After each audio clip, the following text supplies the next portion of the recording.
जो कृषि कानून है वो किसानों को बर्बाद करने के लिए और पूंजीपतियों को, बड़े बड़े अडानी अंबानी को मजबूत करने के लिए विधेयक लाए गए हैं। नाम किसाना का ले रहे हैं, बाकी तीनों विधेयक किसान उनके हक में, ये तीनों कालो कानून है।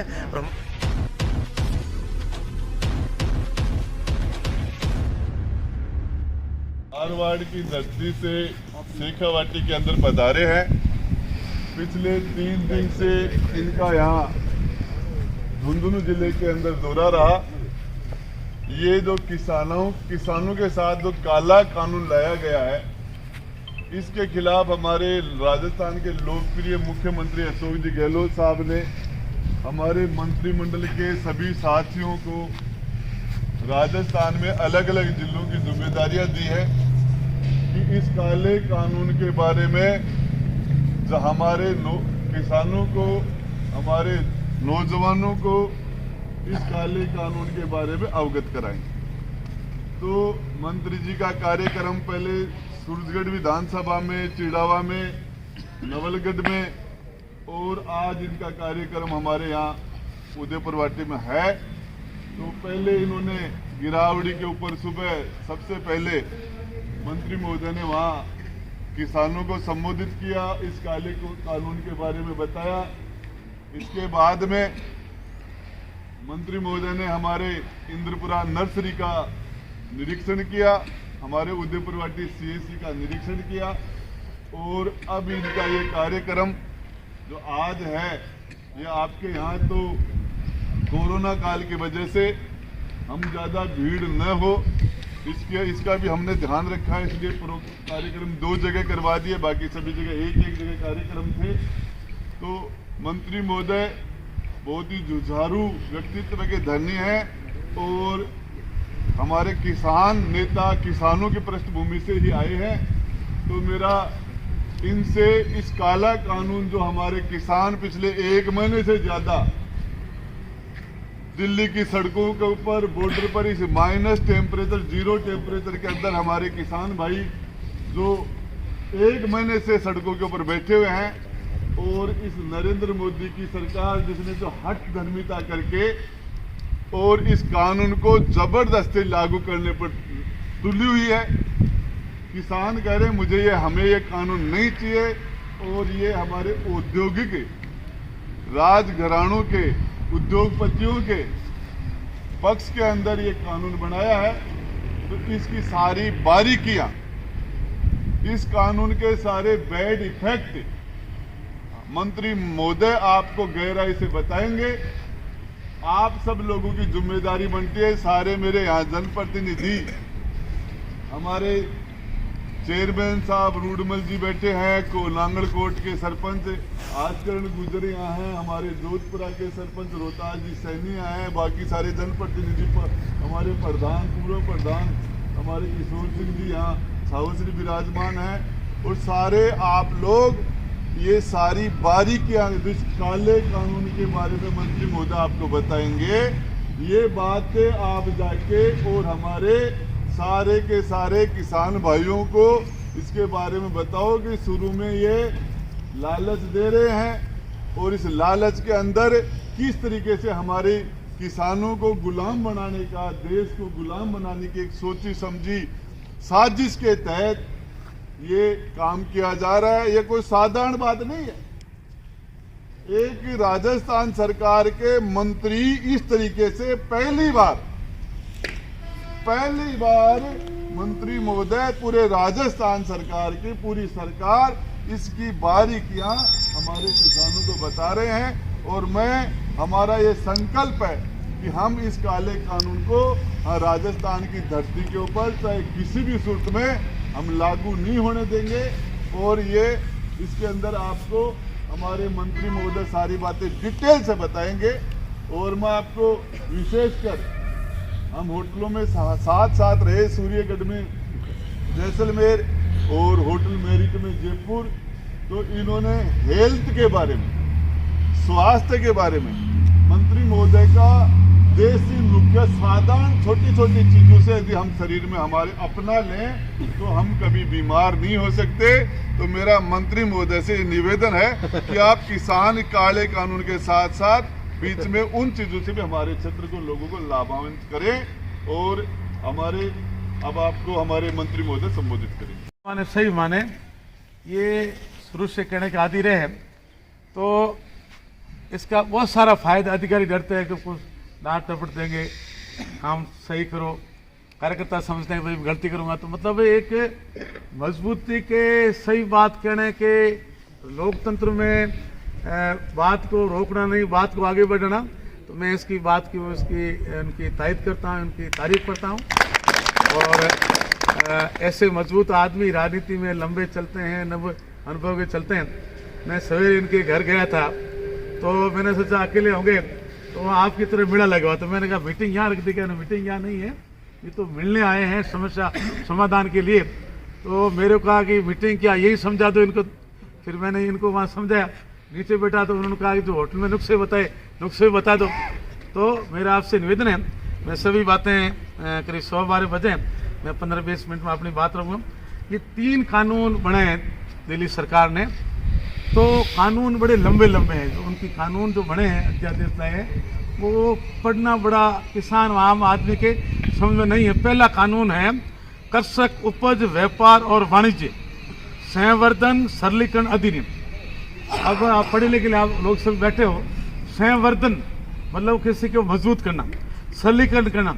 ये संवर्धन सरलीकरण आप लोगों के लिए नहीं है, अंबानी अडानी के लिए। ये तीनों कानून आपके लिए नहीं लाए।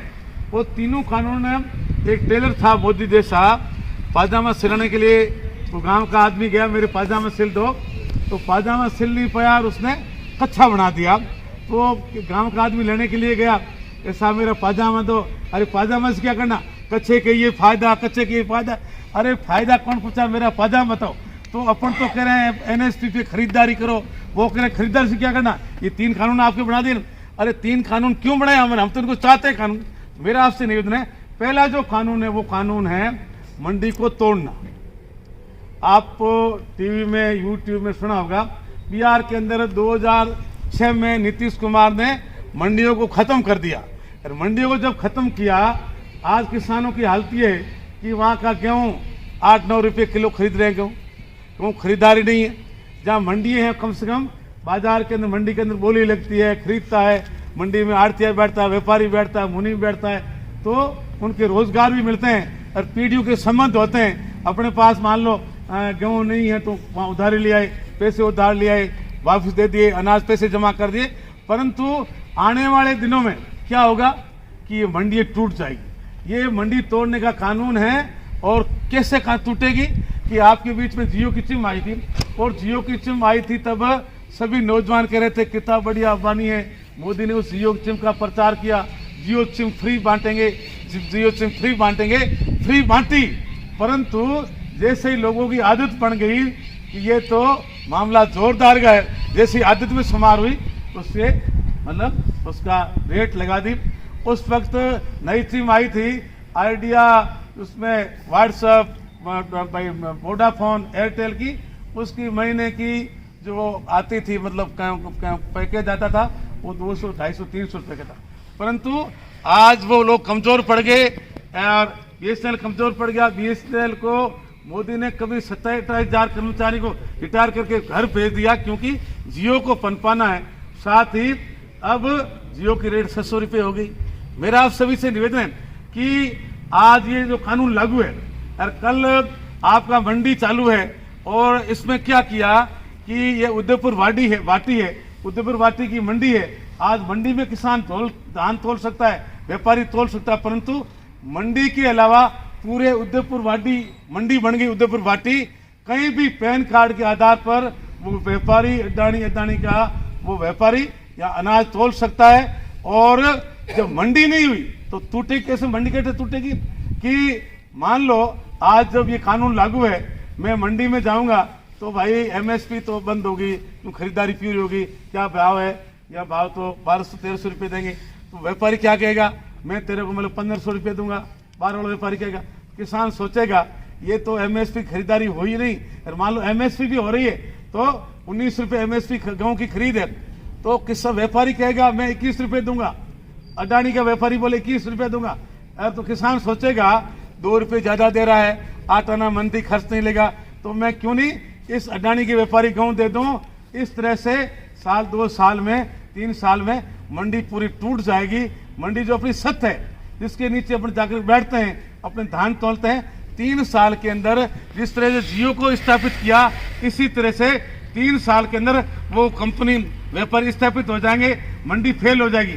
फिर आप उस व्यापारी के पास जाओगे कि भाई मेरा ये सरसों तोलो, वो व्यापारी क्या कहेगा, हाँ तोलने के लिए तैयार है, तो भाव क्या है 40 रुपए, भाई 40 फिलहाल नहीं है। इस रायडे में सरसों तेल कितना है, मेरी लेबोरेटरी में भेजूंगा, अगर लेबोरेटरी में 42% तेल हुआ तब तो 40 रुपए दूंगा, और 42% तेल नहीं हुआ, इस तेल के अनुपात से पैसे काटूंगा, वापिस रिपोर्ट आएगी, रिपोर्ट में कहेंगे इसमें 38% तेल है, तो वो कहेगा आपका 5 रुपए कट गया, आपको 35 रुपए दूंगा।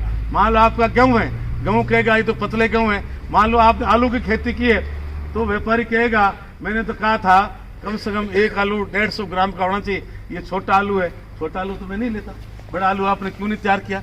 तो फिर वो दूसरे साल क्या कहेगा कि तेरे को बड़े आलू करने हैं, छोटे आलू नहीं खरीदूंगा। तो किसान सहेगा कि भाई मैं छोटे आलू क्यों करूं, तो वो कहेगा इसमें ये दवाई डालो, इससे बड़ा मतलब लाडू भी आलू हो जाएगा, आप उसमें दवाई डालोगे, पेस्टिसाइड डालोगे, तो 4-5 साल में वो धीरे धीरे जमीन आपकी खराब हो जाएगी। उसको तो पैदावार से मतलब है, आपकी जमीन से मतलब नहीं है। तो मेरा आपसे कहने का तात्पर्य ये जो पहला कानून है, ये पहला कानून मंडी तोड़ना, व्यापारियों को स्थापित करना। व्यापारी कौन से, अडानी, अंबानी और ये वालकॉम वाले, ये 10, 15, 20 बड़ी बड़ी कंपनी है, आज भी व्यापार करती है। ये जो बीमा भारत प्रधानमंत्री बीमा पॉलिसी है, तो इसमें कम से कम एक सरकारी कंपनी है और 10 कंपनियां प्राइवेट है। वो प्राइवेट कंपनी है, आज ये हालात है, प्रधानमंत्री कह रहे हैं फसल बीमा का ये फायदा हुआ। आप सभी से मेरा निवेदन है, गुजरात के अंदर जो प्रधानमंत्री का गृह स्टेट है, वहाँ प्रधानमंत्री फसल बीमा योजना बंद है। अगर इस पॉलिसी में फायदा होता, वहाँ गुजरात में क्यों नहीं लागू करते। पिछले आंकड़े उठा करके देख लो, ये जो फसल बीमा योजना प्रधानमंत्री की है, इसमें जितना प्रीमियम किसान सरकार जमा करती है, उस प्रीमियम के आधार पे इतना ही पैसा बीमे का नहीं मिलता है। तब जाके गुजरात सरकार ने इस प्रधानमंत्री फसल योजना को बंद किया। मेरा आप सभी से निवेदन है कि ये मंडी तोड़ करके व्यापारियों को स्थापित करना है। जिस तरह से ईस्ट इंडिया कंपनी पहल आई थी, ईस्ट इंडिया कंपनी किसकी थी, अंग्रेजों की थी। वो पहले कलकत्ता आए थे और फिर दिल्ली दरबार के सामने पेश होके कहा हम तो व्यापार करने के लिए आए हैं साहब, आपको व्यापार पनपाएंगे, पैसे वाले कर देंगे, आपको टैक्स देंगे, आपको निहाल कर देंगे। तब यहाँ के महाराज दरबार ने सोचा ये तो बहुत जोरदार का काम करें, आओ भाई व्यापार करो। और 20-30 साल व्यापार किया और फिर तोप पे बंदूक लेके आए, 250 साल राज किया। ये अडानी अंबानी पहले तो आपके खेत में आएंगे, वो ये खाली खेत नहीं लेंगे, आपके गाय भैंस का दूध भी साथ में इस एक्ट में लिखा हुआ है, गाय भैंस का दूध लेंगे। पहले तो कहेंगे आपको हम तो एक फैट के 5 रुपए देंगे फैट के, दो मीटर साइड में लगा। फिर यूँ कहेंगे कि आपका जो ये मामलो ये दूध है ये तो पतला बहुत है, हम तो नहीं खरीदते भाई, ये आपका फैट कम आ रहा है। मेरा आपसे निवेदन है कि आपको गुलाम बनाने के लिए धीरे धीरे आप मान लो एक गरीब आदमी है, उसके जमीन किराए पे ले ली, तो सामने उसने अपना मकान व्यापारी ने बना दिया, वो खाली करेंगे क्या। थोड़ा स्विच ऑफ कर देना मोबाइल थोड़ा स्विच ऑफ रखना। अरे दयानंद फोन बंद कर ले, मंत्री जी बड़ी दूर से आए। हाँ, मेरा आपसे निवेदन है कि वो जो किसान का खेत खाली नहीं करें, क्योंकि 5 साल का एग्रीमेंट किया, अंदर बैठा है, मैंने इसमें खाद डाली है, मैंने तेरे खेत को पनपाया है, मैंने ड्रिप सिस्टम लागू किया है, मैंने ये स्प्रिंकलर सिस्टम लागू किया है, इसलिए मैं खाली नहीं करूंगा। फिर वो कहाँ जाएगा, वो जाएगा एसटीओ कोर्ट। एसटीओ कोर्ट में न्याय मिलने वाला क्या, सिविल कोर्ट में नहीं जा सकता, जुडिशरी में नहीं जा सकता। केवल मात्र किसानों ने जब हड़ताल की, अब मोदी सरकार की है जुडिशरी का हम आपको साथ देंगे, जुडिशरी में क्या मिलेंगे, वहाँ स्टैम्प ड्यूटी लगानी पड़ेगी, सरकार को किसान को जूझना पड़ेगा। मेरा आपसे निवेदन है केवल मात्र मंडी को तोड़ करके उन व्यापारियों को स्थापित करके किसानों को गुलाम बनाने का ये कानून, पहला कानून। दूसरा कानून है कृषक सशक्तिकरण। नाम के साथ किसान का सशक्तिकरण, संरक्षण, कीमत, आवश्यकता एवं कृषि सेवा कर करार अधिनियम। ये करार किसका? व्यापारियों का। संरक्षण किसका? व्यापारी का। आपके साथ एग्रीमेंट करें किसान से, ये पूरा मान लो ये गांव है, इस गांव की पूरी जमीन मिलेंगे और आपको चलाएंगे, धीरे धीरे वो कब्जा कर लेंगे, अपन केवल मात्र मजदूर की तरह व्यवहार करेंगे। इसलिए कानून ला गया है। सशक्तिकरण किसकी? टाटा, बिरला, अंबानी, गोवानी। संरक्षण किसको? उनको। अपना कुछ नहीं, इसमें नाम अपना लिखा किसान का, कौन सा संरक्षण दे रहे हो भाई आप लोग, हमें क्या दे रहे हो? तो ये पूरा कानून है। वो एग्रीमेंट जो कॉन्ट्रैक्ट खेती है, वो कॉन्ट्रैक्ट खेती किसानों को बर्बाद करने की खेती है। तीसरा कानून पढ़ोगे तब आपको समझ में आ जाएगा, ये दोनों कानून तीसरे कानून के लिए बने हैं, आवश्यक वस्तु संशोधन अधिनियम। पहले इंदिरा गांधी ने बड़े बड़े व्यापारी जमाखोरी करते थे, कोई 5000 बोरी स्टॉक कर दी शक्कर की, कोई गुड़ की कर दी, तो इंदिरा जी ने उस मजबूती के साथ जमाखोरी के खिलाफ अभियान चलता था, बाकायदा गोदाम सीज करते थे। परंतु आज की तारीख में मोदी जी ने ये कानून पूरा हटा दिया। कोई सीमा नहीं, स्टॉक कोई नहीं, मर्जी पड़े तो माल रखो। क्यों रखो? अडानी अंबानी रखो। आपकी अपनी हिम्मत कितनी होगी?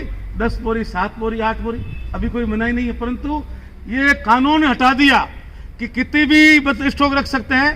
अडानी ने कम से कम बड़े बड़े साइलो, बड़े बड़े गोदाम पंजाब में, महाराष्ट्र में, मद्रास में बने, वो अपना धान खरीद करके आप लोगों को वहां रखेंगे।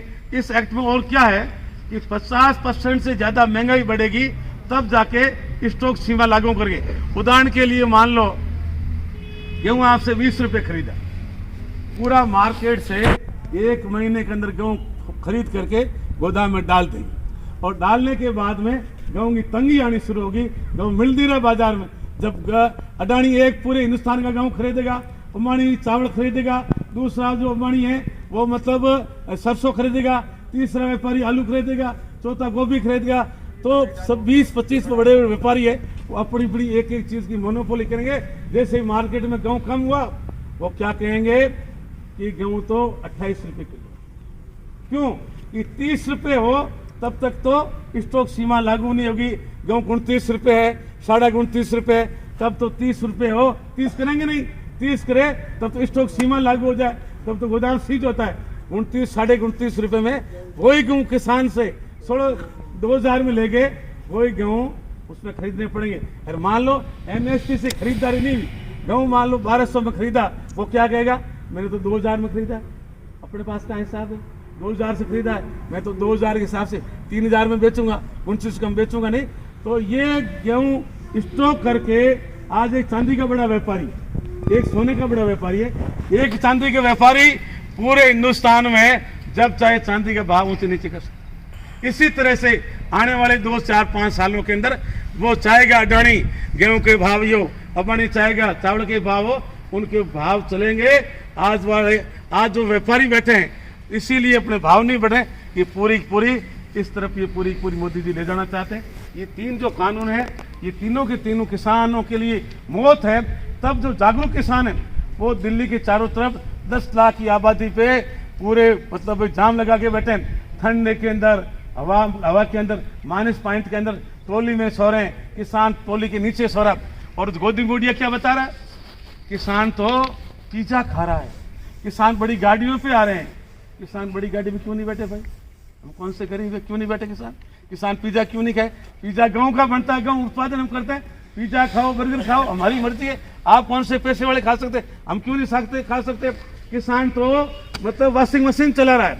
अरे वो किसान की देखो, एक टोली में बारी बारी से 10 आदमी सो रहे हैं, ट्रैक्टर के नीचे सो रहे हैं, बाहर में खुले स्नान कर रहे हैं, ठंडी में जूझ रहे हैं। वो बातें नहीं बता रहा मीडिया, ये खालिस्तानी है, ये पाकिस्तानी है, कनाडा से पैसे आ रहा है। एक दिल्ली का व्यापारी गुरु, वो जो सरदार जी है, लंगर चलाते हैं, वो कल यूट्यूब पे बोल रहे थे कि मैंने कोरोना काल के अंदर 10 लाख, रोज 2 लाख लोगों को मैंने खाना खिलाया।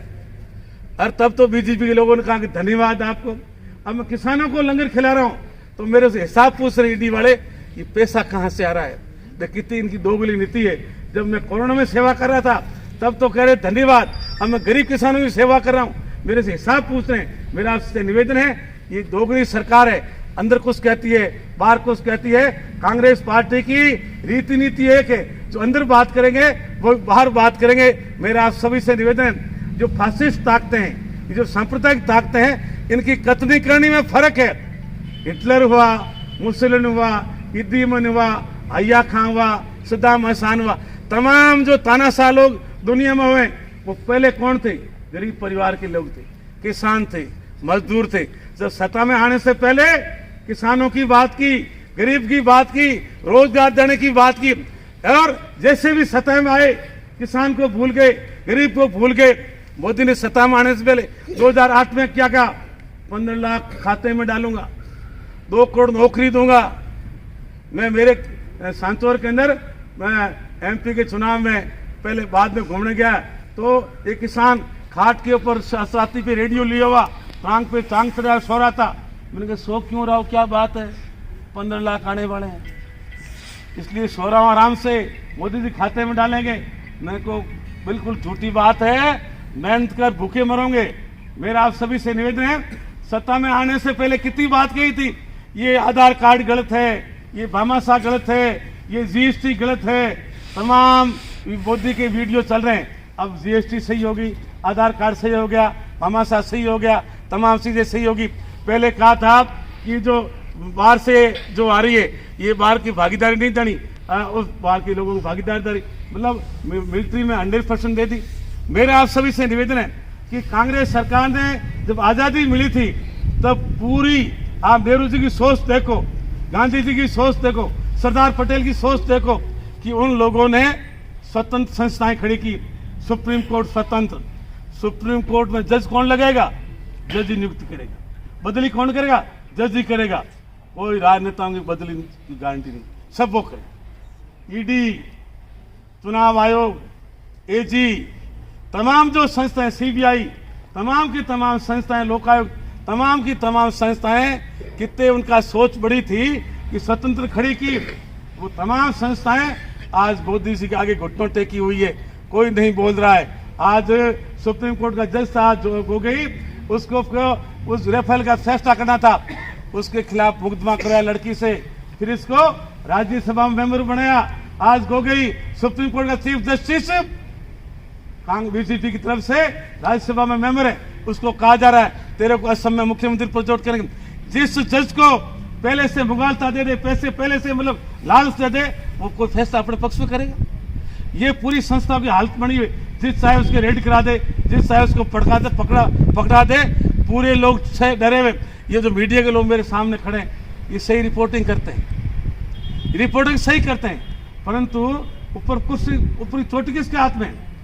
प्रकाश चंद्रा की है, जी टीवी, उद्योगपति, ये न्यूज 18 अंबानी की है। ये भले न्यूज भेजे ना, वो ये न्यूज भेजते हैं 5% न्यूज है, वो हमारी जो नेगेटिव बातें वहां दिखाएंगे, पॉजिटिव जितने भी हम बोले वो बात नहीं दिखाएंगे। हमारे क्या पूछते हैं पत्रकार, वो जो बड़े बड़े इंटरव्यू लेते हैं ना इनके, मोदी जी को पूछते हैं आप में इतना स्टैम्प कैसे आ गया, बड़ी ताकत कहाँ से आई? हमारे से पूछते हैं इतने दुबले पतले कैसे हो, थके हुए कैसे हो? अरे कहाँ थके हम? हमारे को नेगेटिव सवाल पूछेंगे, उनको पूछेंगे इतनी ताकत, आप मोदी जी पूछेंगे। एक लेडी ने इंटरव्यू लिया, आपको इतनी ताकत कहाँ से मिलती है, स्टेमिना कहाँ से आते हैं? और हमारे पूछते इतने थके हुए कैसे हो, कमजोर कैसे दिख रहे हो? मतलब उनको तो वो सवाल पूछेंगे जो उनको चाहिए, कोई सवाल जवाब देने की जरूरत नहीं है। और हमारे को पूछेंगे कि आप थके हुए क्यों? भाई हम कहाँ थके हुए हैं, वो तो मजबूत हैं। मतलब हमारे को नेगेटिव सवाल पूछेंगे, उनको पॉजिटिव सवाल पूछेंगे, ये स्थिति बनी हुई है। मेरा आप सभी से निवेदन है कि एक एनडीटीवी है, वो बिल्कुल व्यवस्थित तरीके से न्यूज़ देती है। बाकी तो ये पत्रकार यहाँ से भेजते न्यूज़ जरूर है, परंतु इनकी न्यूज़ आगे काट दी जाती है और केवल मात्र किसानों की जो न्यूज़ दिखाई जा रही है वो नेगेटिव न्यूज़ दिखाई जाती है, पॉजिटिव न्यूज़ नहीं दिखाई जाती है। मेरा आप सभी से निवेदन है, मोदी कैसा है? मोदी कैसा है? एक किसान नो किसान, उन्हें भैंस गुम गई, मारवाड़ी भाषा समझो, भैंस गुम गई भैंस।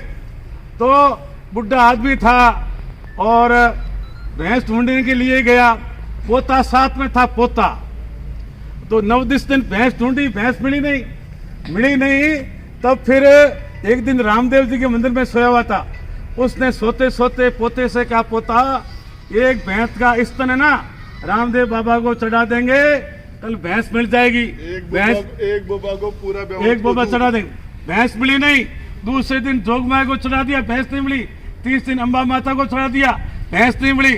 और चौथे दिन बाबा शंकर भगवान की धर्मशाला में सो रहा था और बाबे ने सोते सोते कहा, कल भैंस अब अगर मिल जाए तो सोता स्तन। इतने ने पोते पे मुंह पे हाथ रखा, दादा इतना कहीं भोड़ाओ थे। चौथा स्तन चढ़ाने के बाद में 4 बोबे चढ़ाने के बाद भैंस घर लाके क्या करोगे? दादा मोदी की जैसा था।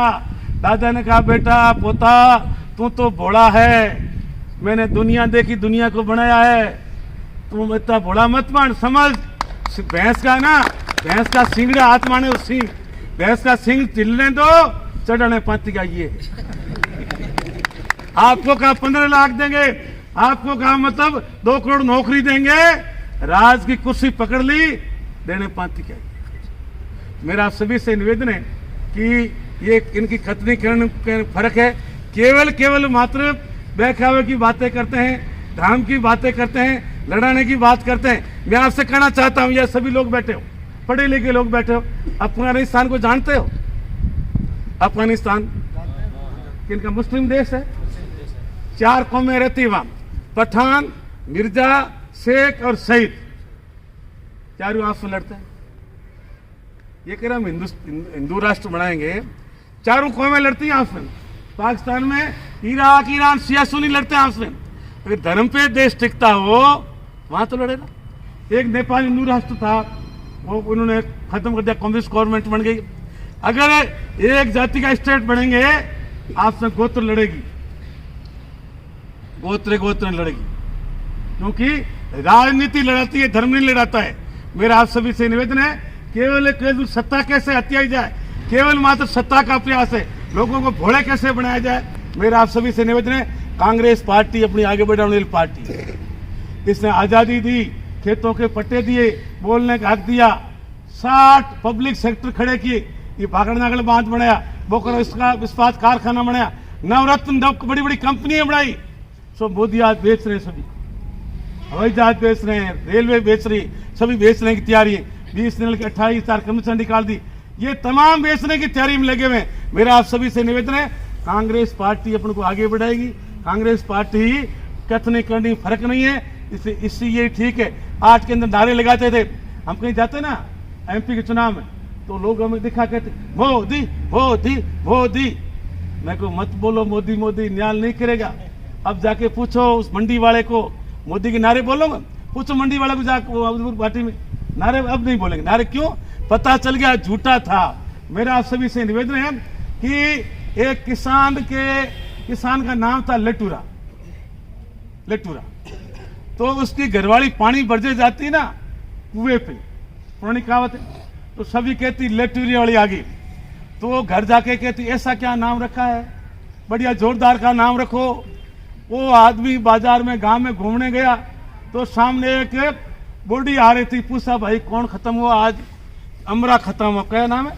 अमरा तो मरना नहीं चाहिए, अमर होना चाहिए। अमरा खत्म हुआ है। फिर आगे जाए, उसका नाम सूरवीर, एक पतला आदमी लाठी मार रहा है, सूरवीर आगे भग रहा है। ये भग रहा है, ये कौन है? ये सूरवीर भग रहा है। ये सूरवीर नाम आगे भग रहा है। तो पीछे औरत के पास घर गया और औरत के पास जाके बैठ के कहा कि अमरे को तो मरते देखा और भागे देखा सूरा, आगे से पीछा भला ना भला लेटूरा। ये पार्टी अपनी ठीक है, बाकी धोखे में मत आओ। ये कथनी करनी फर्क है। मैं मेरी बात को पूरा समय ज्यादा है, क्योंकि माइक के बिना इतना बोलना असंभव है। मैं जो MLA साहब ने निवेदन किया कि भाई मेरे थोड़े बुजुर्ग सभी गांव के लोग आए, उस आयुर्वेद की बातें कर लें, स्वास्थ्य की बातें कर दे, ये गांव में जहाँ प्रचार करेंगे। देखो मेरी बात आप मानेंगे ना, आपके पास हाँ सर, आज आप उदयपुर वाटी के दौरे पर रहे, इंद्रपुरा नर्सरी का भी निरीक्षण किया, कई अन्य पॉइंटों का भी निरीक्षण किया, और आज किसान जन संवाद भी था, उसमें भी भाग लिया। आप बताएं सर। देखो बहुत ही बढ़िया हमारी नर्सरी है, व्यवस्थित चल रही है।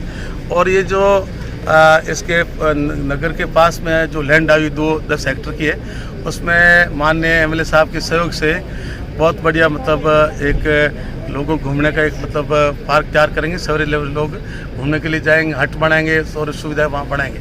साथ ही जो हमारी नर्सरी उसमें आयुर्वेदिक पौधे तैयार करेंगे, ताकि आयुर्वेदिक पौधे लोगों को बांटेंगे तो लोगों को आयुर्वेदिक प्रति जागृति होगी। आज जो यहाँ किसान संवाद कार्यक्रम था, किसानों से आप मुलाकात तो 3 जो कृषि कानून है वो किसानों को बर्बाद करने के लिए और पूंजीपतियों को, बड़े बड़े अडानी अंबानी को मजबूत करने के लिए विधेयक लाए गए हैं। नाम किसाना का ले रहे हैं, बाकी तीनों को विधेयक किसान उनके हक में। ये तीनों कालो कानून है और हमारे करीब 10,000 लाख की तादाद में किसान दिल्ली के चारों तरफ बैठे हैं। तो हम लोगों को चेताना है कि ये जो भारत सरकार जो एक्ट लाई, ये काले कानून है, ये आप लोगों को समझ करके इसका विरोध करना चाहिए।